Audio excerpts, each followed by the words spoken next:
A local organization protecting our South Coast is also teaching children about the environment. Jordyn got a first-hand look at the work they're doing and the impact they are making. It happens here, Dartmouth. Old Dartmouth was the first area of the southeastern part of the state to be settled by Europeans. Makeup lovers will be excited to learn it's also where Huda Beauty founder Huda Katan once called home. The town is part of New England's Farm Coast, a chain of historic coastal villages, vineyards, and farms. Preserving much of that coast is the Lloyd Center for the Environment.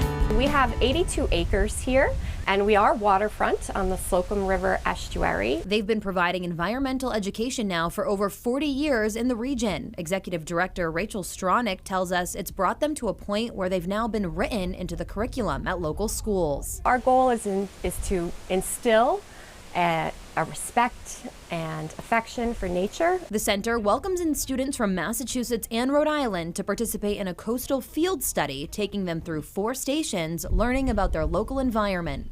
It's so nice to see them be able to see what we've been learning about in the classroom in a real-world setting.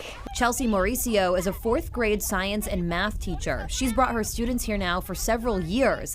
Landon Dean learning a lot during his visit. He tells WBZ the best part of his day, meeting Norbert the turtle. We learned about a box turtle, so it can go in its shell and then close its shell. Every year, up to 15,000 students visit these grounds. The Lloyd Center is the only area organization whose sole mission is to educate the public about coastal and watershed issues. Today, the 4th graders were really looking at the connection, all the connections in the ecosystem here. So looking at the maritime forest, the salt marsh, and the estuary, and how all of the things there interact. With 5 miles of hiking trails open sunrise to sunset all year long, it's not just kids who get to enjoy the gorgeous scenery. We do walks, we do talks, we do hikes.